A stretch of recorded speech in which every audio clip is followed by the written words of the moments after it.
یہ کائنات کی یکسانیت بتا رہی ہے کہ اس کے پیچھے ایک ہی ہستی کار فرما ہے، ورنہ نظام عالم درہم برہم ہو جاتا۔ ایک کہتا سورج نکلے گا، دوسرا کہتا نہیں نکلے گا، پھر نکلے کہ نہ نکلے، نکلے کہ نہ نکلے، جو مجبور ہو جائے وہ معبود نہیں ہوگا۔ نکلے گا اور نہیں نکلے گا دونوں کیسے ہو سکتے ہیں؟ نکلے بھی اور نہ نکلے بھی۔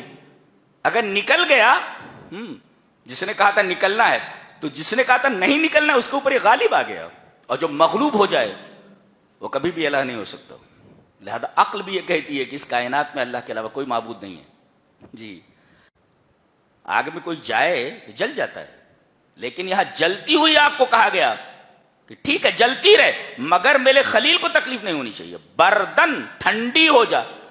آگ کی صفت کیا ہے؟ جلانا۔ یہاں کہا گیا ٹھنڈی ہو جا، اور آگے سلامتی والا اتنی ٹھنڈی میں مت ہو جا کہ میرے خلیل کو ٹھنڈی سے تکلیف پہنچ جائے، اس وجہ سے سلامن کہا گیا۔ آگے نبی کریم صلی اللہ علیہ وسلم پر کوئی نئی آیت اترتی ہے، جدید آیت، محدث ہے، جدید، کوئی جدید آیت اترتی ہے تو وہ سنتے ہیں مگر کھیلتے ہوئے۔ دیکھو، اِلَّا اسْتَمَعُوهُ وَهُمْ يَلْعَبُونَ۔ اب بتاؤ، بچہ کھیل میں مشغول ہو اور ماں اس کو آواز دے رہی ہو تو وہ سن کر بھی نہیں سنتا ہو، اس لیے کہ وہ کھیل میں مشغول ہے۔ تو گویا کہ یہ کھیل میں مشغول ہیں، قرآن کو سن تو رہے ہیں مگر کھیلتے ہوئے۔ اور کوئی آدمی کھیلتے ہوئے کسی چیز کو سنے تو اس کان سے سنتا ہے، اس کان سے نکال دیتا ہے۔ یہ دیکھو، قرآن کو سنتے تو ہیں مگر کھیلتے ہوئے۔ وَهُمْ يَلْعَبُونَ۔ اعوذ باللہ من الشیطان الرجیم، بسم اللہ الرحمن الرحیم۔ اقترب للناس حسابهم وهم في غفلة معرضون۔ قرآن حکیم کے 17ویں پارے کا تفسیری خلاصہ پیش کیا جا رہا ہے۔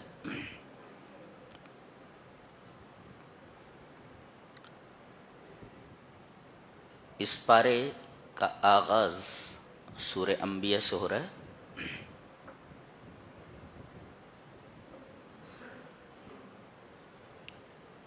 اس سورہ کی پہلی آیت یہ ہے کہ لوگوں کے لیے ان کا حساب قریب آ گیا ہے، اور ان کا حال یہ ہے کہ وہ غفلت میں پڑے ہوئے ہیں اور اعراض کر رہے ہیں۔ یہ دیکھو، ایک ہوتا ہے قرب یقرب، ٹو بی نیئر، قریب ہونا، تو اور ایک ہوتا اقترب۔ اب دیکھو قرب 3 حروف ہیں، اب اقترب میں 2 حروف اور بڑھ گئے، الف اور تے، تو اس میں قرب اور نزدیکی میں مبالغہ مقصود ہے، یعنی بہت قریب آ گیا ہے، یعنی وقت بہت تنگ ہے، وقت بہت کم ہے اور کام بہت زیادہ ہے۔ اقتربہ کا مطلب ہوتا ہے بہت زیادہ قریب آ جانا، تو ان کے حساب کا وقت بہت ہی قریب آ گیا ہے۔ تو کیا کرنا چاہیے تھا ان کو یہ کرنا چاہیے کہ یہ جلدی جلدی حساب کے لیے تیاری کر لیں، بجائے اس کے کہ یہ حساب کی تیاری کریں، یہ غفلت میں پڑے ہوئے ہیں اور اعراض کر رہے ہیں۔ یہاں 2 لفظ ہیں قابل غور ہے، ایک ہے غفلہ اور ایک ہے اعراض۔ غفلت کسے کہتے ہیں؟ الذہول عن الشیء، جس کو انگلش میں کہہ سکتے ہیں آپ losing awareness of something, یا being oblivious to something, یعنی دھیان بٹ جانا۔ جیسے مجھے اس پر دھیان رکھنا تھا اور یہ دھیان بٹ کر ادھر چلا گیا، یہ الذہول عن الشیء. جیسے آدمی نماز میں کھڑا ہوا ہے تو اسے ایسا لگنا چاہیے جیسے اللہ اس کو دیکھ رہا ہے، لیکن اب اس بات کا دھیان کیے ہوئے اس کا ذہن کہیں اور بھٹک رہا ہے. جی جی، اس کو کہتے ہیں غفلہ. تو غفلہ کہتے ہیں الذہول عن الشیء، یعنی losing awareness of some thing, دھیان بٹ جانا. تو ان کو کانسنٹریٹ کرنا چاہیے حساب دینے کے لیے. اب ان کا دھیان بٹا ہوا ہے، کسی دوسری طرف ہے، اس کو کہتے ہیں غفلت. اچھا، فی لظرفیہ، فی غفلت، یعنی فی لظرف. جیسے کہا جائے کہ الماء فی الکوب، یعنی پانی گلاس میں ہے.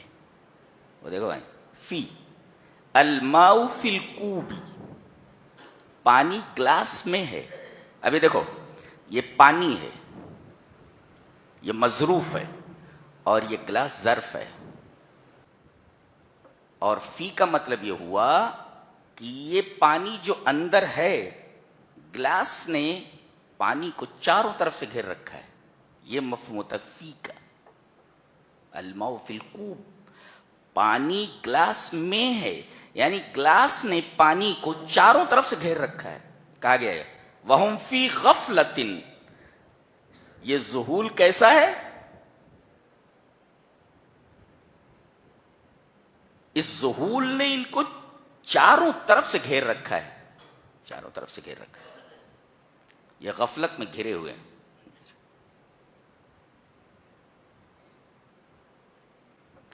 اچھا، یہ غفلت کس سبب سے ہے؟ آدمی کو دھیان دینا چاہیے ادھر، اور دھیان دے رہا ہے ادھر، اور چاروں طرف سے غفلت میں گھرا ہوا ہے. وجہ کیا ہے؟ وجہ بتائیے. اعراض. اعراض کا مطلب ہوتا ہے ادارت الوجہ عن الشیء، کسی چیز سے اپنے چہرے کو پھیر لینا.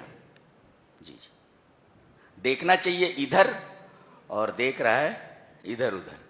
اس کو کہتے ہیں اعراض. یعنی الاعراض عن الدلائل المثبتہ للبعث، مرنے کے بعد کی زندگی، بعث بعد الموت کے دلائل سے منہ پھیرے ہوئے ہے. دلائل ادھر ہیں اور وہ دلائل کو نہیں دیکھ رہا ہے کہ مرنے کے بعد کے جو دلائل ہیں وہ سامنے ہیں، ان کو دیکھ ہی نہیں رہا ہے، بلکہ دوسری طرف دیکھ رہا ہے. تو اس غفلت کا جو سبب ہے وہ اعراض ہے.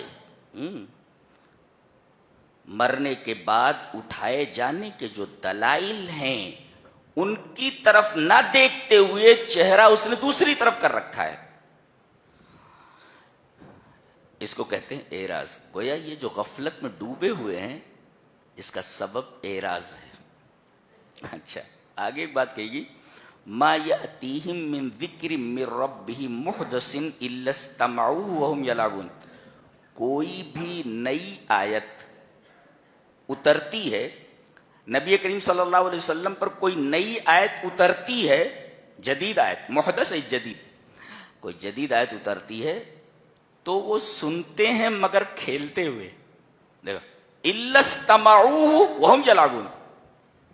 اب بتاؤ، بچہ کھیل میں مشغول ہو اور ماں اس کو آواز دے رہی ہو تو وہ سن کر بھی نہیں سنتا ہو، اس لیے کہ وہ کھیل میں مشغول ہے. تو گویا کہ یہ کھیل میں مشغول ہیں، قرآن کو سن تو رہے ہیں مگر کھیلتے ہوئے. اور کوئی آدمی کھیلتے ہوئے کسی چیز کو سنے تو اس کان سے سنتا ہے، اس کان سے نکال دیتا ہے.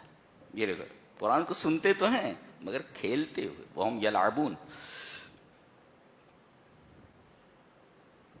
اور یہ ایسا کیوں کرتے ہیں؟ کہتے ہیں لاہیۃ قلوبہم، ان کے دل غافل ہیں. اگر دل غافل ہو جائے تو کان بھی غافل ہو جاتے ہیں.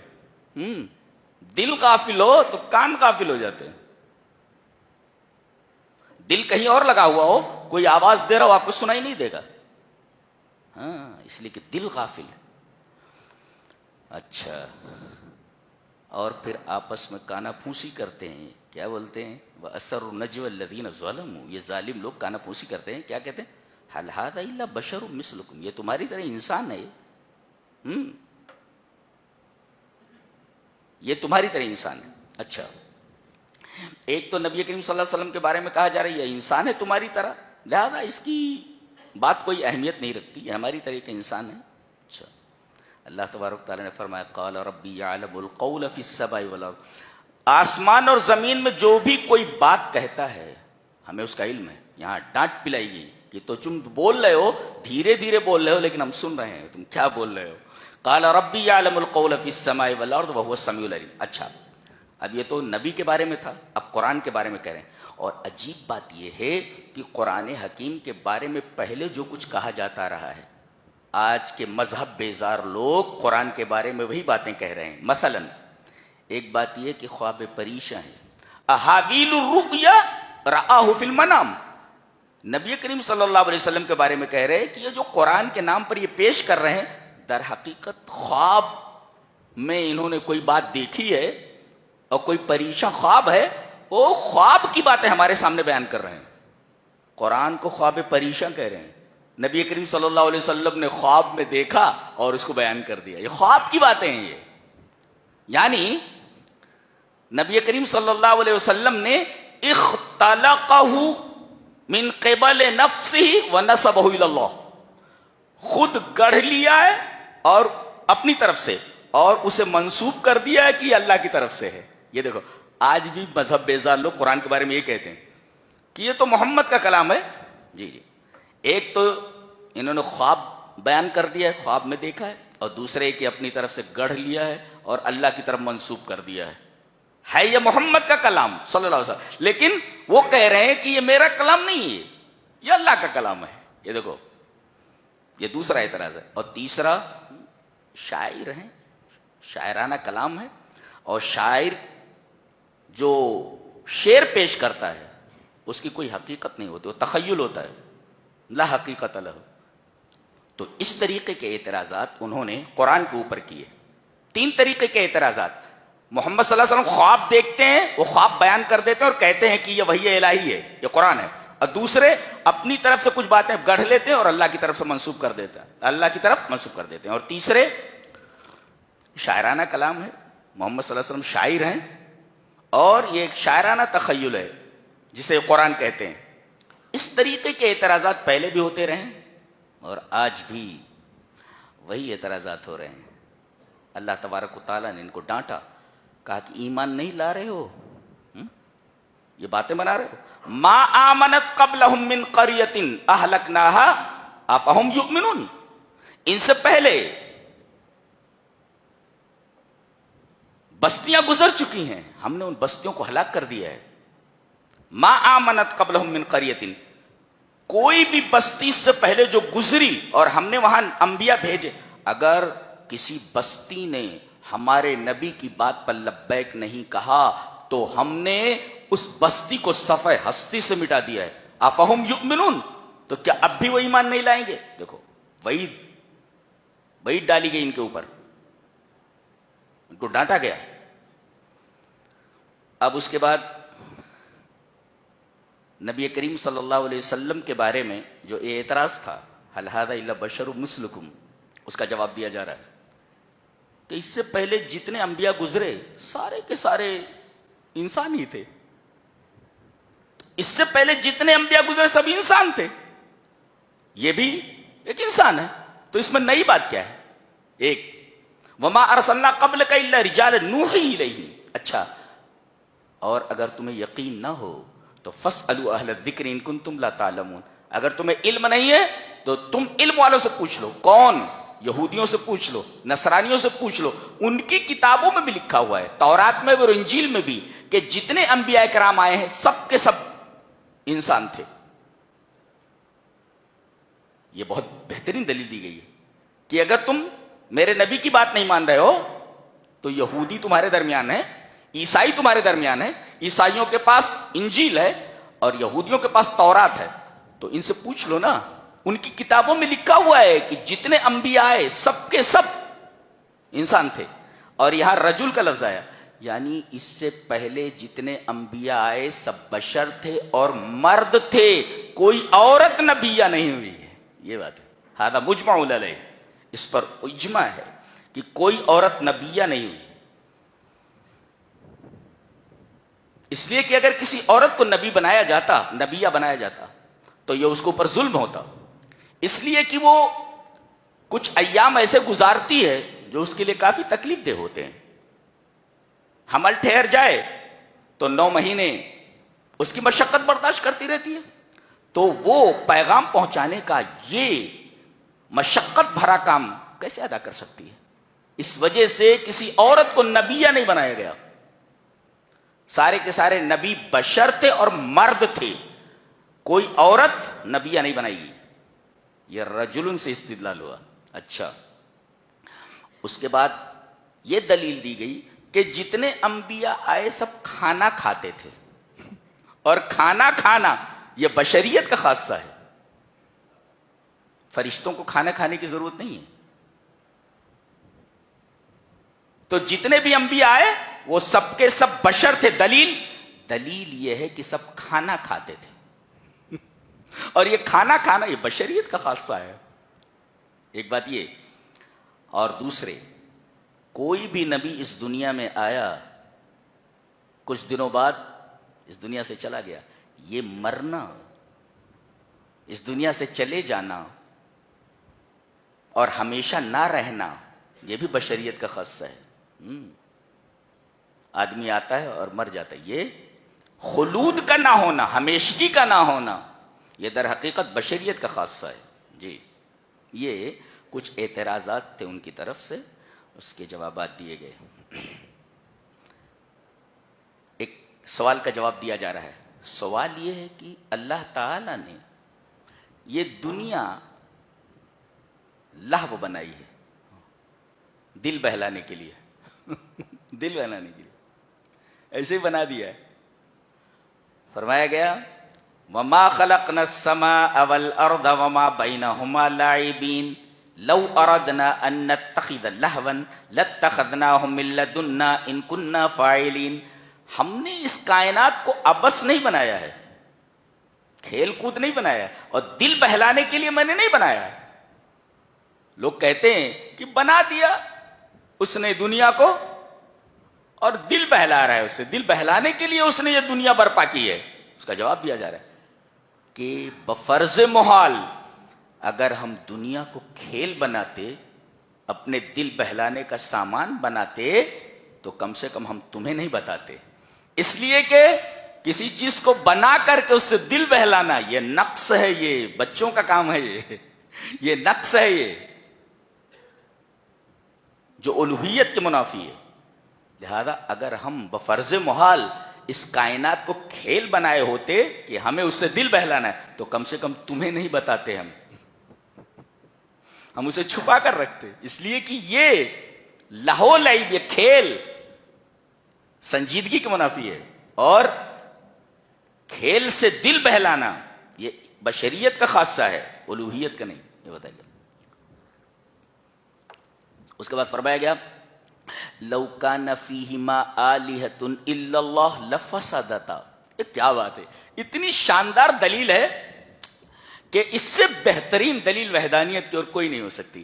اگر اس کائنات میں، آسمانوں اور زمینوں میں اللہ کے علاوہ کوئی اور معبود ہوتا تو کائنات کا نظام درہم برہم ہو جاتا. یہ کائنات کی مونوٹونی، اس کی یکسانیت بتا رہی ہے کہ اس کے پیچھے جو عظیم ہستی ہے وہ ایک ہے. نہیں تو کیا ہوتا ہے، سیب لینے کے لیے جاتے تو سیب کے درخت کے اوپر پپیا لٹک رہا ہوتا. ناریل کے پاس جاتے، ناریل کے درخت کے پاس ناریل لینے کے لیے وہاں انگور لٹکا ہوا ہوتا. یہ کیا ہو رہا ہے؟ ناریل کا درخت ہے، آج اس پر ناریل ہے تو کل اس کے اوپر انگور لگا ہوا ہے. پورا نظام درہم برہم ہو جاتا ہے۔ انگور کی بیل سے انگور ہی کا پیدا ہونا، انگور ہی لگنا، اور ناریل کے درخت پر ناریل کا پھل لگنا، پپیے کے درخت پہ پپیا ہی لگنا، سیب کے درخت پر سیب کا ہونا، اس میں تبدیلی نہ ہونا، یہ دلیل ہے اس بات کی کہ اس کائنات کے پیچھے متصرف اور مدبر صرف ایک ہی ہستی ہے۔ ورنہ کوئی معبود کہتا کہ نہیں نہیں، آج اس درخت کے اوپر پپیا نہیں رہے گا، آج اس درخت کے اوپر ہم سیب لگا دیتے ہیں۔ ایسا کبھی دیکھا آپ نے؟ ایسا کبھی نہیں ہوتا۔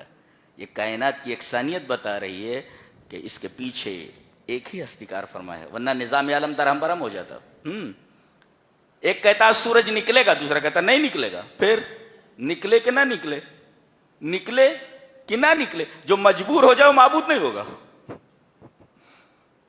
نکلے گا اور نہیں نکلے گا دونوں کیسے ہو سکتے ہیں؟ نکلے بھی اور نہ نکلے بھی۔ اگر نکل گیا، جس نے کہا تھا نکلنا ہے، تو جس نے کہا تھا نہیں نکلنا ہے اس کے اوپر یہ غالب آ گیا، اور جو مغلوب ہو جائے وہ کبھی بھی الہ نہیں ہو سکتا۔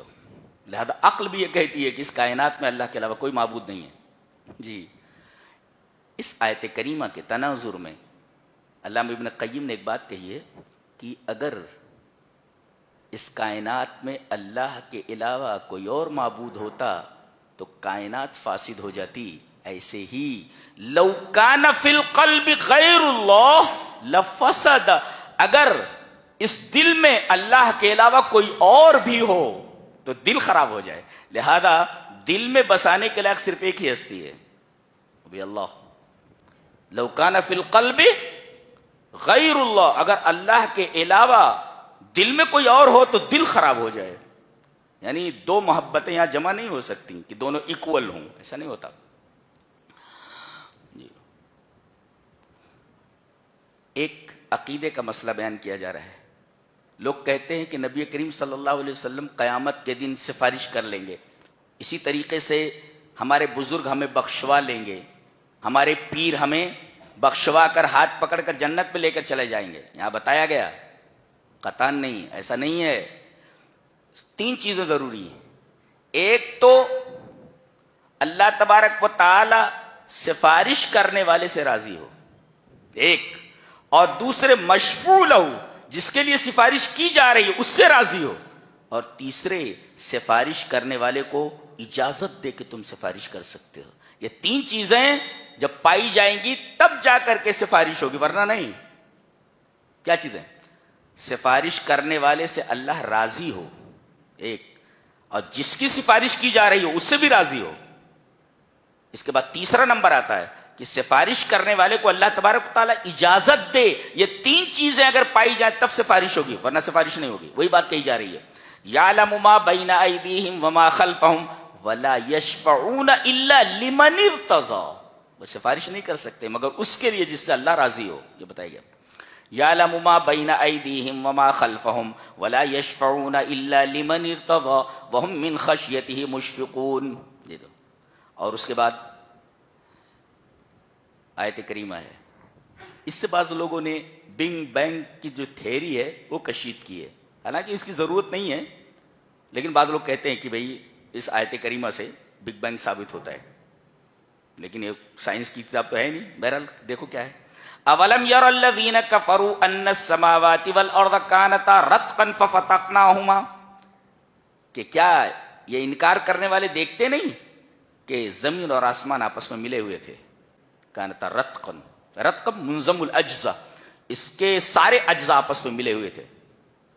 یہ لوگ کہتے ہیں جیسے گیسیس ماس ہوتا ہے، کہ گیس کا ماس ہوتا ہے، وہ گیسیس ماس کی شکل میں تھا اور پھر ایک دھماکے کے ساتھ ان کو الگ کر دیا گیا۔ یہ توجیہ کرتے ہیں بعض لوگ، جی، حالانکہ اس کی ضرورت نہیں ہے۔ اولم یر الذین کفروا ان السماوات والارض کانتا رتقا ففتقناہما، یہ بتائیے آگے، کل نفس ذائقۃ الموت، جو ہمارا جمعے کا ٹاپک تھا، ہر نفس کو موت کا مزہ چکھنا ہے۔ اس پر ایک مفسر لکھتا ہے، یدل علی ان عاقبۃ الاحیاء یا نہایت الاحیاء واحدۃ، اس آیت کریمہ سے یہ معلوم ہوتا ہے کہ تمام زندہ لوگوں کا انجام ایک ہے، وہ بھی موت۔ اتنا شاندار تفسیر ہے۔ کیا کہتا ہے یہ آیت کریمہ؟ یدل علی ان نہایت الاحیاء واحدۃ، تمام زندہ لوگوں کی انتہا ایک ہی ہے، سب کا انجام ایک ہے، سب کو اسی انجام تک پہنچنا ہے، موت تک۔ اور پھر سب لوگ یہیں آ کر رک جاتے ہیں، مر جانا ہے، موت کے بعد کچھ نہیں ہے آگے، شن شن شن، کچھ نہیں ہے آگے۔ بتایا گیا ایسا نہیں ہے، مرنے کے بعد تو اصل زندگی شروع ہوتی ہے۔ فرمایا گیا وَإِلَيْنَا تُرْجَعُونَ، ہماری ہی طرف تمہیں لوٹایا جائے گا۔ مرنے کے بعد یہ نہ سمجھو کہ معاملہ ختم ہو گیا۔ اقبال نے بالکل صحیح کہا ہے، کہا کہ موت کو سمجھا ہے غافل، اختتام زندگی ہے یہ شام زندگی، صبح دوام زندگی۔ اے غافل، تو نے موت کو زندگی کا خاتمہ سمجھا ہے؟ ایسا نہیں ہے، بلکہ زندگی کی جہاں شام ہوتی ہے وہیں سے ایک ابدی زندگی کا سورج طلوع ہوتا ہے۔ جی، یہ زندگی کبھی ختم ہونے والی نہیں۔ موت جو ہوئی ہے وہ عارضی زندگی کی، اس کے بعد جہاں اس عارضی زندگی کی شام ہوتی ہے وہیں سے دوام زندگی کا سورج طلوع ہوتا ہے۔ یہ بڑی عجیب بات کہی گئی۔ لوگ آ کر کے یہیں رک جاتے ہیں، مر گیا، نہ جانے کون کون سے جملے بولتے ہیں، پرلوک سدھار گیا۔ ارے پرلوک سدھار گیا، ایکسپلین اٹ، واضح کیجئے، کیا مطلب بتا رہے ہیں آپ؟ کیا ہے پرلوک سدھار گیا؟ سدھار واضح نہیں ہے، باس بادل موت کا معاملہ واضح نہیں ہے کسی مذہب میں، یہاں واضح ہے۔ مرنے کے بعد تمہیں ہماری طرف لوٹایا جانا ہے، یہ بتایا گیا ہے۔ وہ اپنے آخری سفر پر روانہ ہو گیا۔ آخری سفر نہیں ہے وہ، وہیں سے تو اصلی سفر شروع ہوتا ہے۔ وَإِلَيْنَا تُرْجَعُونَ سے معلوم ہوا جی۔ اس کے بعد حضرت ابراہیم علیہ السلام کا قصہ بیان کیا جا رہا ہے۔ توحید پیش کی تو ایک بڑی آگ جلائی گئی اور ان کو آگ میں پھینک دیا گیا۔ جی دیکھو، اور جیسے ہی ان کو آگ میں پھینکا گیا، اللہ تبارک و تعالیٰ نے کیا ارشاد فرمایا؟ قُلْنَا يَا نَارُ كُونِي بَرْدًا وَسَلَامًا عَلَى إِبْرَاهِيمَ، جیسے ہی یہ آگ میں پھینکے گئے تو اللہ نے فرمایا اے آگ تو ابراہیم کے اوپر ٹھنڈی اور سلامتی والی ہو جا۔ اس میں گہرا نکتہ کیا ہے؟ گہرا نکتہ یہ ہے کہ اللہ نے یہ نہیں کہا کہ اے آگ تو بجھ جا، فرمایا جلتی رہے، پھر بھی میرے خلیل کو تکلیف نہیں ہونی چاہیے۔ یہ کمال ہے۔ اللہ نے نہیں کہا آگ کو کہ بجھ جا، کہیں نہیں ہے، یہ کہا جلتی رہ، مگر میرے خلیل کو جلانا نہیں۔ یہ سب سے بڑا کمال ہے۔ آگ میں کوئی جائے تو جل جاتا ہے، لیکن یہاں جلتی ہوئی آگ کو کہا گیا کہ ٹھیک ہے جلتی رہے مگر میرے خلیل کو تکلیف نہیں ہونی چاہیے۔ بردن، ٹھنڈی ہو جا۔ آگ کی صفت کیا ہے؟ جلانا، یہاں کہا گیا ٹھنڈی ہو جا، اور آگے سلامتی والا اتنی ٹھنڈی میں مت ہو جا کہ میرے خلیل کو ٹھنڈی سے تکلیف پہنچ جائے، اس وجہ سے سلامن کہا گیا آگے۔ کیا بات ہے، اللہ اکبر، کیا بات ہے۔ کسی مفسر نے بڑا اچھا لکھا ہے کہ هذه الآیۃ تعلم العبد ان اللجوء للہ یغیر نوامیس الکون لنجات الصادقین، کہ یہ آیت کریمہ بتاتی ہے کہ اللہ تبارک و تعالی اپنے سچے بندوں کو بچانے کے لیے law of universe, laws of natures بدل دیتا ہے۔ لا کیا ہے؟ نیچر کا، آگ کا جلانا، یہ لا آف نیچر ہے یہ۔ لیکن اللہ تبارک و تعالیٰ اپنے نیک بندوں کو بچانے کے لیے لاز آف یونیورس اور لاز آف نیچر کو بدل دیتا ہے۔ تو اگر ہم سچے پکے مسلمان ہو جائیں تو اللہ تبارک و تعالی فطرت کے قوانین اگر بدل دیتا ہے تو کیا ایسا نہیں کر سکتا کہ ہماری اس بدبختی کو، شقاوت کو سعادت میں بدل دے؟ بالکل۔ اس کے بعد ایک واقعہ بیان کیا جا رہا ہے کہ حضرت سلیمان علیہ السلام کو اور ان کے والد داؤد کو ہم نے علم عطا فرمایا تھا اور بڑی سمجھ عطا فرمائی تھی، ٹھیک ہے؟ ان کے پاس دو آدمی ایک مقدمہ لے کر کے آئے، اس مقدمے کا یہاں ذکر ہے۔ ایک نے کہا یہ بکریوں والا ہے، غنم مس بکری، گوٹ، غنم، یہ بکریوں والا ہے، اس کی بکریاں میرے کھیت میں آئیں اور میری کھڑی کھیتی کو چر چک گئیں، میری کھیتی برباد کر دی، فیصلہ فرمائیے۔ حضرت داؤد علیہ السلام نے کہا کہ اس کی ساری بکریاں تو لے لے، تیری کھیتی تباہ ہوئی ہے، اس کے بدلے میں اس کی ساری بکریاں تو لے لے۔ اس کی ساری بکریاں کھیتی والے کو دے دی گئیں، یہ ننگا کھڑا ہے وہاں۔ حضرت سلیمان علیہ السلام کے پاس یہ آئے تو حضرت سلیمان نے پوچھا کہ ابا نے کیا فیصلہ کیا؟ بولے کیا فیصلہ کیا؟ یہی کہ میری ساری بکریاں اس کھیتی والے کو دے دی ہیں۔ کہا کہ فیصلہ صحیح نہیں ہے۔ حضرت داؤد کو معلوم ہوا کہ بیٹے آؤ، یہ فیصلہ صحیح نہیں ہے۔ بولے صحیح نہیں ہے، تو ہی فیصلہ کر دے۔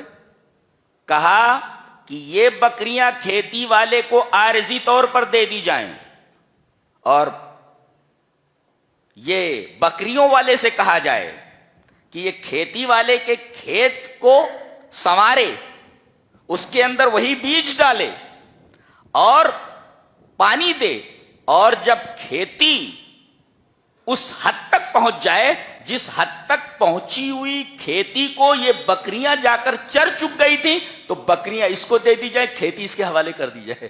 کیا اللہ ہے! دیکھ، یہ جو لائرس ہیں وہ دیکھیں، قرآن حکیم کسی حکمت کی بات کرتا ہے۔ وَدَاؤُدَ وَسُلَيْمَانَ اِذْ يَحْكُمَانِ فِي الْحَرْثِ، حرث مانے کھیت، اِذْ نَفَشَتْ فِيهِ غَنَمُ الْقَوْمِ، جس میں قوم کی بکریوں نے آ کر کے پورا چر چگ لیا تھا۔ اللہ اکبر، یہ ان کا واقعہ ہے۔ اس کے بعد یہ ذہن میں رکھو اور اس کو آج لے کر کے جاؤ، 16 انبیاء کرام کا تذکرہ ہے اس سورہ کریمہ میں، 16 اور سب کی دعائیں یہاں تقریباً موجود ہیں، اور ہر ایک نبی کی دعا کے بعد ایک بات فرمائی گی۔ چلیے دیکھتے ہیں۔ یہ دعا کر رہے ہیں حضرت نوح علیہ السلام، وَنُوحًا إِذْ نَادَى مِن قَبْلُ فَاسْتَجَبْنَا لَهُ فَنَجَّيْنَاهُ وَأَهْلَهُ مِنَ الْكَرْبِ الْعَظِيمِ۔ اس سے پہلے نوح نے جو ہے مجھے پکارا تھا، ہم نے ان کی پکار کو قبول کیا اور ان کو اور ان کے اہل کو بہت بڑے درد اور کرب سے ہم نے نجات دی۔ دیکھیے، یہ حضرت نوح علیہ السلام کی دعا ہے، اس کے بعد فَاسْتَجَبْنَا لَهُ ہے، ہم نے قبول کیا۔ اچھا، اس کے بعد حضرت ایوب علیہ السلام کی دعا ہے، ان کو کوئی بیماری لگ گئی تھی، وہ پکار رہے ہیں، رب انی مسنی الضر۔ آداب دیکھو، آداب دعا، کہہ رہے ہیں میرے رب مجھے بیماری نے چھو لیا ہے، ٹچ کر دیا ہے، حالانکہ ٹچ نہیں تھا، بیماری اندر اتر گئی تھی۔ انہوں نے آداب دعا دیکھو، میرے رب بیماری نے مجھے چھو لیا ہے، تو ایسا نہیں کہا آگے بیماری نے مجھے چھو لیا ہے تو میرے رب میری بیماری کو دور کر دے، نہیں، انہوں نے کہا رب انی مسنی الضر، رب کیا، وَأَيُّوبَ إِذْ نَادَى رَبَّهُ أَنِّي مَسَّنِيَ الضُّرُّ، میرے رب مجھے بیماری نے چھو لیا ہے، وَأَنْتَ أَرْحَمُ الرَّاحِمِينَ، تو رحم کرنے والوں میں سب سے زیادہ رحم کر۔ یہ انہوں نے نہیں کہا کہ میرے رب مجھے بیماری نے چھو لیا ہے تو میری بیماری دور کر دے۔ آداب دعا دیکھو، کہہ رہے بیماری نے مجھے چھو لیا ہے اور تو ارحم الراحمین ہے۔ گویا آدمی دعا کرے تو اللہ تبارک و تعالیٰ کے رحم کا حوالہ دے، رحم کا حوالہ دے۔ تو ارحم الراحمین فاستجبنا لہ ہم نے ان کی بھی دعا قبول کی، فکشفنا ما بہ من ضر، جو بیماری تھی ہم نے اس بیماری کو دور کر دیا۔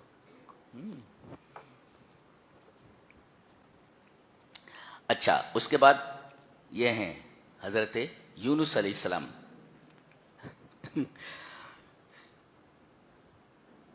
انہیں اللہ تبارک و تعالیٰ نے ایسی جیل میں ڈال دیا تھا، دنیا میں کوئی آدمی ایسی جیل میں نہیں پہنچا تھا جی، یہ دنیا کی واحد جیل ہے، ایسی جیل میں دوبارہ کوئی آدمی نہیں گیا۔ اس جیل کی خصوصیت بولے فی ظلمات ثلاث، تین اندھیریوں میں، کم سے کم جیل میں لائٹ تو ہوتی ہے، چلیے رات کے کسی حصے میں بجھا دی جاتی ہوگی، یہاں ایک تاریکی نہیں، تین تاریکیاں، ایک تو مچھلی کے پیٹ کا اندھیرا ہے اور دوسرے پانی کا اندھیرا ہے، اس لیے کہ مچھلی پانی کے اندر ہے جی، تو ایک تو مچھلی کے پیٹ کا اندھیرا ہے اور دوسرے تہ در تہ پانیوں کا اندھیرا ہے اور تیسرے رات کا اندھیرا ہے، تین تاریکیوں میں کچھ سجھائی نہیں دے رہا ہے۔ دنیا کی کسی جیل کے بارے میں بتا دو جہاں یہ تین تاریکیاں پائی جاتی ہوں، ہاتھ کو ہاتھ سجھائی نہ دیتا ہو۔ ایک، دوسرے الشعور بغضب اللہ، وہ ڈرے ہوئے ہیں اللہ کے غضب سے، مچھلی کے پیٹ میں پہنچ گیا وہ، اب نہ جانے میرا کیا ہونے والا ہے۔ جیسے قیدی کو معلوم ہوتا ہے جب اس کو جیل میں بند کرتے ہیں، ارے بھائی لا کر کے یہاں قید کر دیا گیا ہے، پتہ نہیں پھانسی دے دیتے ہیں، کیا کرتے ہیں، ٹارچر کرتے ہیں۔ الشعور بغضب اللہ، اللہ تبارک و تعالیٰ کے غصے کا احساس، غلطی ہوئی ہے اسی وجہ سے مجھے سزا دی گئی ہے، تو الشعور بغضب اللہ، اور آدمی کو جب یہ احساس ہو جائے کہ اللہ تبارک و تعالیٰ مجھ سے ناراض ہے، خاص طور سے نبی، تو یہ درد کئی گنا ہو جاتا ہے۔ تو ایک پریشانی یہ ہے جی، یہ جیل کی پریشانی، اور تیسرے الاختناق، سفوکیشن، ارے آکسیجن نہ ملے تو آدمی مر جائے گا، گھٹ کر کے اس کا دم نکل جائے گا، وہاں مچھلی کے پیٹ میں آکسیجن کہاں ہے؟ اللہ تبارک و تعالیٰ فرماتا ہے کہ اگر یہ تسبیح نہ بیان کرتا، میری تسبیح نہ کرتا، تو قیامت تک میں اس مچھلی کو بھی زندہ رکھتا اور اسے بھی زندہ رکھتا بغیر آکسیجن کے۔ کیا بات، سفوکیشن ہے وہاں پر، ہوا نہیں پہنچ رہی ہے۔ ذرا بتاؤ دنیا کی کوئی ایسی جیل ہو جس کے اندر ہوا نہ پہنچتی ہو؟ اور چوتھے عدم الحرکہ، آدمی موو نہیں کر سکتا، حرکت نہیں کر سکتا، جس حالت میں اسی حالت میں ہے، جس حالت میں مچھلی نے اسے اپنے پیٹ میں لیا ہے اسی حالت میں، حرکت بھی نہیں کر سکتے۔ دنیا کی کوئی جیل ایسی بتاؤ جہاں قیدی اٹھ کر بیٹھ نہ سکتا ہو، جس حالت میں ہو اسی حالت میں پڑا رہنے کا حکم ہو۔ یہ بہت ہی خوفناک سزا تھی، لیکن انہوں نے تسبیح بیان کی، کیا؟ اللہ اکبر۔ وَظَنُّونِ إِذْ ذَهَبَ مُغَاضِبًا فَظَنَّ أَن لَّن نَّقْدِرَ عَلَيْهِ فَنَادَىٰ فِي الظُّلُمَاتِ، تاریکیوں میں پکارا، اللہ الہ الا انت سبحانک انی کنت من الظالمین۔ اللہ اکبر، ڈائریکٹ اللہ مچھلی کے پیٹ سے عرش اعظم کے اوپر، عرش کے اوپر ان کی دعا سن رہا ہے۔ کہتے ہیں بغیر وسیلے کے اللہ دعا نہیں سنتا، یہاں کیا ہے؟ وہ پکار رہے ہیں، رو رہے ہیں مچھلی کے پیٹ میں، اور ان کی آواز اللہ تبارک و تعالی عرش کے اوپر سن رہا ہے۔ کیا کہہ رہے ہیں؟ لا الہ الا انت سبحانک انی کنت من الظالمین۔ دعا میں دو چیزیں ہونی چاہیے، ایک تو اللہ کی تسبیح ہو، یعنی اے اللہ تو تمام عیوب سے پاک ہے، میں عیب دار ہوں، یعنی الاعتراف بالتقصیر، یعنی اپنے ناقص ہونے کا اعتراف، اپنی کوتاہی کا اعتراف۔ میرے رب تو کوتاہی نہیں کرتا، میرے رب تیرے اندر کوئی عیب نہیں ہے، مجھ سے کوتاہی ہوئی ہے، تو الاعتراف بالتقصیر، اور اللہ تبارک و تعالی سے تمام عیوب کی نفی انہوں نے کی۔ فاستجبنا لہ، ہم نے ان کی دعا کو بھی قبول کیا، ونجیناہم من الغم، اور اللہ تعالی نے غم کا حوالہ دیا۔ بتائیے چار چیزیں وہاں موجود ہیں، اتنا غم رہا ہوگا کہ جسے لفظوں میں نہیں بیان کیا جا سکتا. ہم نے ان کو غم سے نجات دے دی. اچھا اب سوال پیدا ہوا, کیا یہ معاملہ لا الہ الا انت سبحانک انی کنت من الظالمین گناہ کرنے کے بعد آدمی پڑھے, کوتاہی کے بعد پڑھے, تو یہ کیا حضرت یونس علیہ السلام کے لیے خاص تھا؟ بولے نہیں, وَكَذَلِكَ نُنْجِي الْمُؤْمِنِينَ, تمام مومنوں کے لیے یہ قانون عام ہے. کوئی بھی مومن دعا کرے گا ہم اس کی دعا قبول کریں گے. وَكَذَلِكَ نُنْجِي الْمُؤْمِنِينَ, یہ قاعدہ صرف حضرت یونس کے لیے نہیں ہے, یہ قاعدہ قیامت تک آنے والے تمام مومنین کے لیے, تمام مسلمانوں کے لیے.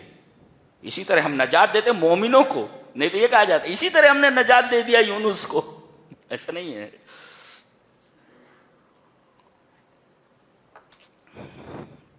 حضرت زکریا ہیں,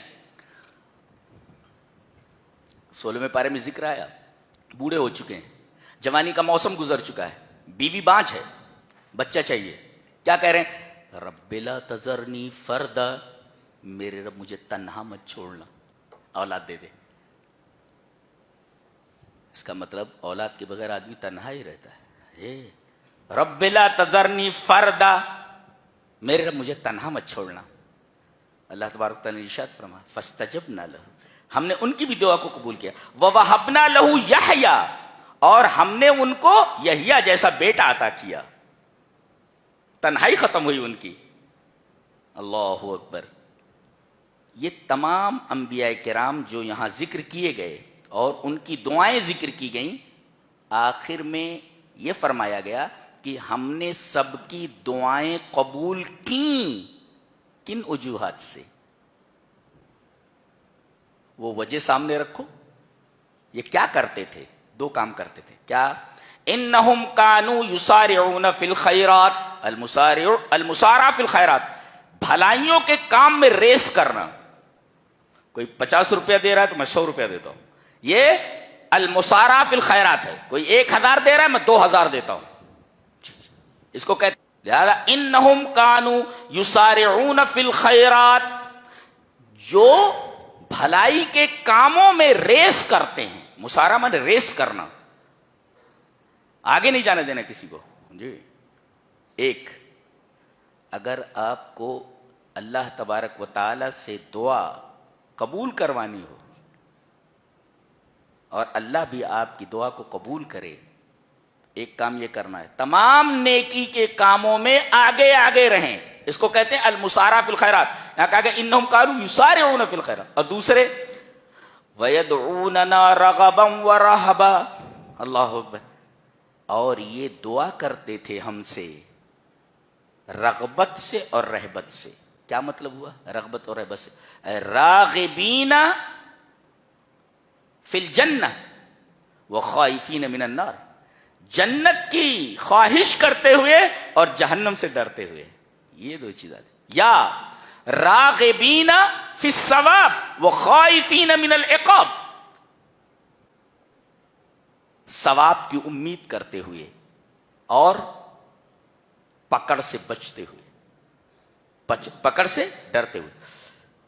کہ اللہ ہم امید کرتے ہیں, ہماری امید ہے کہ ہماری اس دعا کو تو قبول کرے گا. اور دوسرے یہ کہ آدمی کے اندر ڈر بھی ہو سکتا ہے کہ اللہ تبارک تعالیٰ ہمیں سزا دے. تو یہ دو کام کرتے تھے وہ. ایک تو نیکیوں کے کام میں ریس کرتے تھے, آگے بڑھ کر کے ہر نیکی کا کام کرتے. دوسرے یہ اللہ سے دعا کرتے تھے رغبت اور رہبت میں, رجا اور خوف کے درمیان.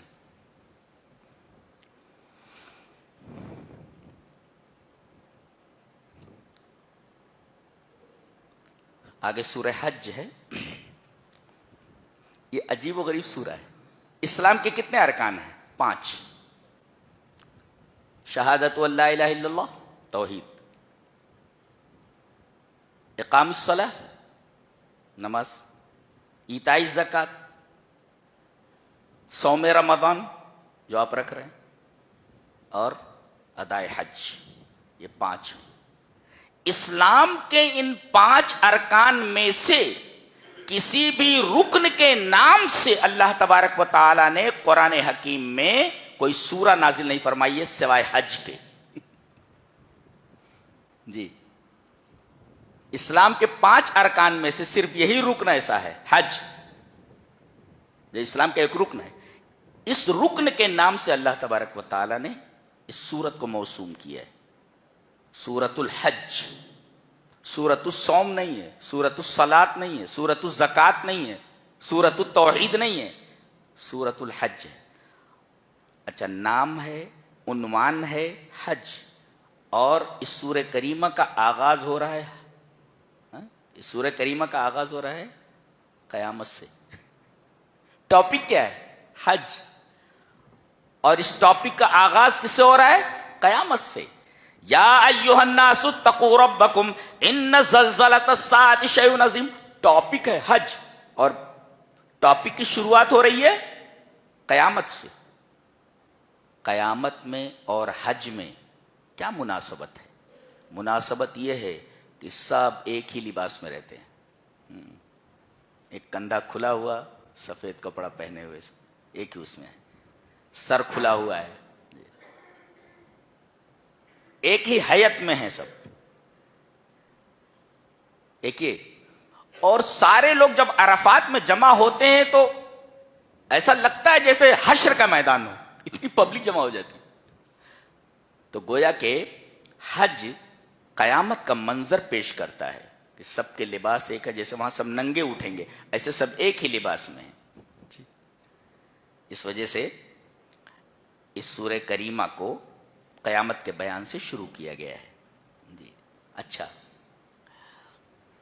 دوسرے یہ کہ یہ واحد سورہ ہے کہ اس کی 7 خصوصیتیں ہیں. کیا؟ ایک تو مکی مدنی، اس کی کچھ آیتیں مکہ میں اتری ہیں، مکی ہیں، اور کچھ آیتیں مدنی ہیں. ایک مکی مدنی ایک، اور دوسرے حربی اور سلمی. کچھ آیات لڑائی کے لیے ہیں اور کچھ آیات صلح کے لیے ہیں. کچھ آیتیں سفری ہیں، کچھ آیتیں حضری ہیں. کچھ آیتیں اس کی سفر میں نازل ہوئی ہیں جب نبی کریم صلی اللہ علیہ وسلم سفر میں تھے، اور کچھ آیتیں ایسی ہیں کہ آپ مدینہ میں تھے تو آیتیں نازل ہوئی. اور لیلی اور نہاری، کچھ آیتیں رات میں اتری ہیں اور کچھ آیتیں دن میں اتری ہیں. اچھا، کچھ صیفی ہے، کچھ شتائی ہیں، کچھ جاڑے کے موسم میں اتری ہے اور کچھ گرمی کے موسم میں اتری ہیں. اور کچھ آیتیں محکم ہیں، کچھ متشابہ ہیں، اور کچھ آیتیں ناسخ ہیں، کچھ منسوخ ہیں. یہ اس سورہ کریمہ کی خصوصیت ہے. یہ خصوصیت اور کسی سورہ کی نہیں ہے. اور حضرت عمر رضی اللہ تعالیٰ نے فرمایا فضلت سورۃ الحج بسجدتین. سورہ حج کو فضیلت حاصل ہے دیگر سورتوں کے اوپر اس لیے کہ اس سورہ کے اندر 2 سجدے ہیں. چھوٹی سی سورہ ہے مگر اس چھوٹی سی سورہ کے اندر 2 سجدے ہیں، آپ کو 2 سجدے کرنے ہیں. تو دیگر سورتوں پر اس کو اس طرح بھی فضیلت حاصل ہے.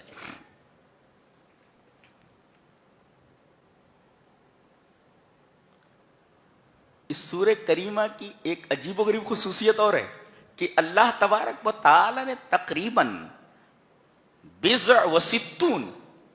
60 سے زائد مثالیں بیان فرمائی ہیں پورے قرآن میں. انما مثل الحیات الدنیا کماء، دنیاوی زندگی کی مثل. جی ایسے مسئلے جو ہے امثال 60 سے زیادہ ہیں، لیکن مثال بیان کرنے کے بعد اللہ نے کہیں یہ نہیں کہا فاستمعوا لہ، غور سے اور کان لگا کر سنو. مثالیں بیان کی لیکن یہ نہیں کہا آگے کہ اس کو غور سے سنو، ایسا نہیں کہا. یہ آیت کریمہ دیکھو، اللہ اکبر، بڑی عجیب و غریب آیا ہے. یا ایھا الناس ضرب مثل، اے دنیا کے تمام انسانوں، صرف مومنوں سے نہیں کہا جا رہا ہے، دنیا کے تمام انسانوں، یہودی، نصرانی، مجوسی، ہندو، مسلمان، سارے کے سارے لوگ مخاطب ہیں. کیا کہا گیا؟ اے دنیا کے تمام انسانوں، ضرب مثل، ایک مثال بیان کی گئی ہے، فاستمعوا لہ.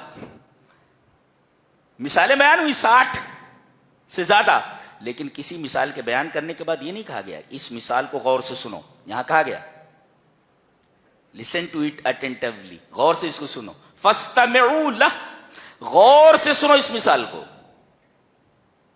یہ اس سورہ کریمہ میں بیان کی گئی مثل کی خصوصیت ہے کہ صرف اسی مثل کے بارے میں کہا گیا کہ اس کو غور سے سنو. اور عجیب بات یہ ہے کہ یہ مثل بیان کرنے کے بعد جو یہ کہا گیا کہ اسے غور سے سنو، اس میں توحید کا بیان ہے. گویا توحید کی اتنی شاندار دلیل اور توحید کو بیان کر کے شرک کا جس انداز سے رد کیا گیا ہے وہ کمال کا ہے. کیا؟ اے دنیا کے تمام انسانوں، ایک مثال بیان کی گئی ہے، غور سے سنو. کیا؟ ان الذین تدعون من دون اللہ، اللہ کو چھوڑ کر کے یہ جن کو اپنا معبود بنائے ہوئے ہیں، ان کی پوجا کر رہے ہیں، لن یخلقوا ذبابا، ایک مکھی نہیں بنا سکتے، مکھی نہیں بنا سکتے. جی سب کو چیلنج ہے. یہ جو بڑی بڑی باتیں کرنے والے لوگ ہیں، ایک ہے، شاید آپ لوگوں نے پڑھا، ریچرڈ ڈاکنز، مفکر ہے، فلسفر ہے، اس کی کتاب ہے ریور آؤٹ آف ایڈن، اس کی بک ہے وہ. اس کے اندر کہتا ہے کیا آخرت، کیا توحید اور کیا وہ، انسان پتھر کی طرح ہے. یعنی پتھر اور انسان میں کوئی فرق نہیں ہے. یعنی جو قانون پتھر پر لاگو ہوتا ہے وہی قانون انسان کے اوپر لاگو ہوتا ہے. جبکہ رومی نے یہ کہا ہے، جلال الدین رومی نے کہا کہ کتے کو بھی معلوم ہے کہ پتھر میں اور انسان میں فرق ہے. رومی نے کہا ہے کہ کتے کو بھی معلوم ہے کہ کون مجبور ہے کون مختار ہے. کتا بیٹھا ہوا ہو کہیں، آپ اسے پتھر سے ماریں، چوٹ کس نے پہنچائی؟ پتھر نے. مگر وہ پتھر کی طرف نہیں جائے گا، پتھر مارنے والے کی طرف دوڑے گا، اس لیے کہ اس کو معلوم ہے کہ پتھر مجبور محض ہے اور انسان یہ فری ول رکھتا ہے. تو کتے کو بھی معلوم ہے کہ پتھر اور انسان میں فرق ہے. لیکن اتنا بڑا مفکر کہتا ہے کہ انسان پتھر کی طرح ہے، جو قانون پتھر کے اوپر لاگو ہوتا ہے وہی قانون انسان کے اوپر لاگو ہوتا ہے. اچھا، واہ بھائی واہ. ایک سب اور بھی ہیں، سیم ہیرس کر کے. حالانکہ ہاں وہ کیا کہتا ہے؟ کہتا ہے کہ انسان کے پاس فری ول کہاں ہے. وہی بات کہہ رہا ہے جو ریچرڈ ڈاکنز بول رہا ہے. انسان کے پاس فری ول کہاں ہے؟ آزادانہ اختیار کہاں اسے؟ آزادانہ ارادہ کہاں ہے کہ وہ خود ارادہ کر سکے؟ مثال دیتا ہے کہ پڑھیں اس کا، سیم ہیرس کو. تو سیم ہیرس یہ کیا کہتا ہے کہ انسان کے پاس فری ول کہاں ہے، آزادانہ ارادہ کہاں ہے، اختیار کہاں ہے. مثال دیتا ہے کہ جیسے ایک کمرے میں چند لوگ بیٹھے ہوئے ہیں اور ایک آدمی کو اچانک غصہ آ جاتا ہے. تو دیکھو غصہ آیا، اس کو ارادہ کہاں ہے؟ حالانکہ ایک اور فلسفر ہے ڈینیل ڈینٹ، اس نے اس کو ریفیوٹ کیا ہے. کس کو؟ سیم ہیرس کو. کون سا فلسفر ہے؟ Daniel dent. اس نے اس کو ریفیوٹ کیا ہے. آپ لوگ پڑھو، اس وجہ سے میں نے حوالہ دے دیا ہے، آپ لوگ پڑھو. اور تیسرا ہے اسٹیفن ہاکنگ. وہ کہتا ہے، سیم ہیرس نے تو کہا کہ یہ بائیو کیمیکل پپٹ، اور اسٹیفن ہاکنگ کیا بولتا ہے؟ یہ کیمیکل اسکم ہے، یہ کیمیاوی کچرا ہے بولتا ہے. اور یہی وہ حضرت ہیں جو ابھی ایمسٹین فائل میں پائے گئے ہیں. میں کہتا ہوں یہ اپاہج آدمی وہاں کیا کر رہا تھا؟ اس کی پڑھے دا ہسٹوری آف ٹائم، وقت کی کہانی اس نے لکھا ہے. اور بلیک ہول کا نظریہ سے پیش کیا اس نے کہ شاید نیوٹن کو پیچھے چھوڑ دیا اس نے. بہت بڑا سائنٹسٹ ہے، مر گیا. میری سمجھ میں نہیں آتا یہ اپاہج وہاں ایمسٹین آئی لینڈ کے اوپر کیا کر رہا تھا. یہی ہے، ان کے پاس دین نہیں ہے، لہذا ایسی ہی پوری جگہوں پر پائے جاتے ہیں. یہ کیا کہتا ہے کہ انسان ایک کیمیکل اسکم ہے، کیمیاوی کچرا ہے. کیمیاوی کچرا. اب ان سے اگر سوال کیا جائے کہ بھئی یہ بتائیے کہ مورل ویلیوز کہاں ہیں، اخلاقی اقدار کہاں ہے؟ وہ تو میٹر سے اخلاقی اقدار کو کیسے دیکھا جا سکتا ہے؟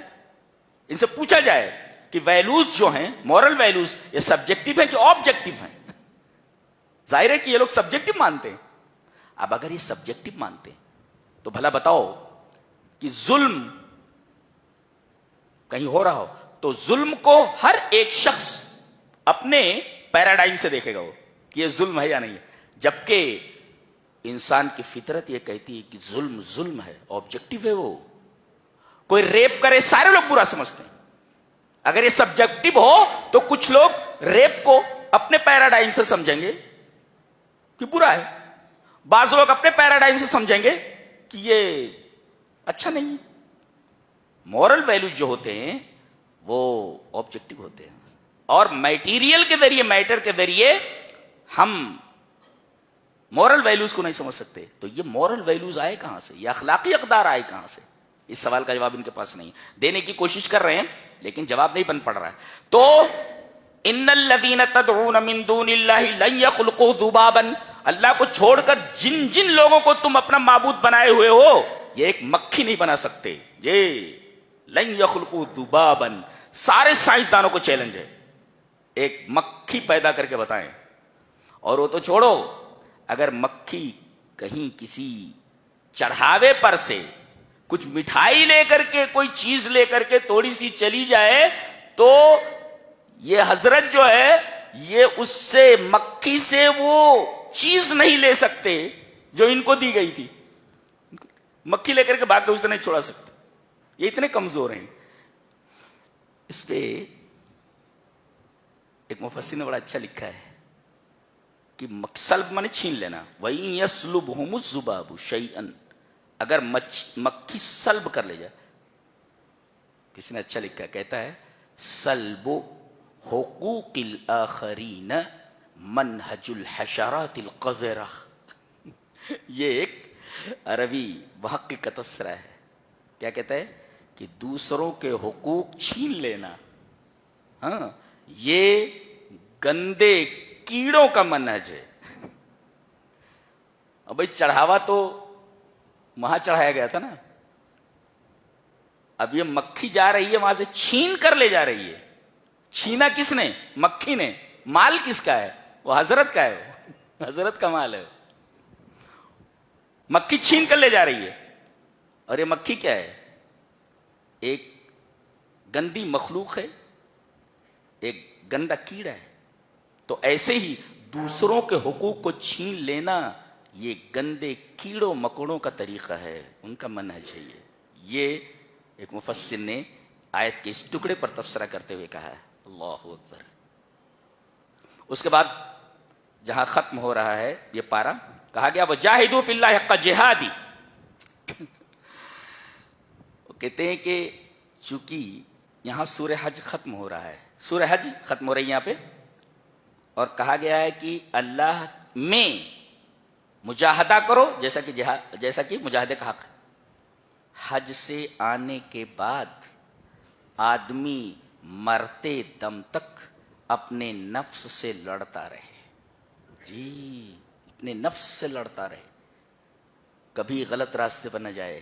حج کر کے آ گیا، اب اس کا کام مرتے دم تک یہ ہے وجاہدوا فی اللہ حق جہادی، مرتے دم تک وہ اپنے نفس سے لڑتا رہے، اس سے جہاد کرتا رہے نفس سے. ہاں، نہیں تو بعض لوگ حج کر کے آتے ہیں پہلے سے بھی زیادہ خراب ہو جاتے ہیں. بعض لوگوں نے کہا ارے جی حاجی صاحب پہلے اچھے تھے، جب سے حج کر کے آئے ہیں اتنے خراب ہو گئے ہیں کہ پوچھو نہیں. ہیں تو یہ جو حاجی گیا ہے یہ در حقیقت پیسہ برباد کر کے آیا ہے. تو وہاں سے حج کر کے آؤ تو تمہاری زندگی میں تبدیلی ہونی چاہیے. اور زندگی میں تبدیلی کب آئے گی؟ جب آدمی مسلسل اپنے نفس سے مجاہدہ کرتا رہے، اپنے نفس سے لڑتا رہے. اسی وجہ سے اللہ تبارک و تعالیٰ نے اس سورہ کریمہ کے اخیر میں وجاہدوا فی اللہ حق جہادی یہ جملہ ارشاد فرمایا. یہ رہا 17ویں پارے کا خلاصہ. اللہ ہمیں نیک عمل اور اچھی سمجھ کی توفیق عطا فرمائے. وآخر دعوانا الحمد للہ رب العالمین.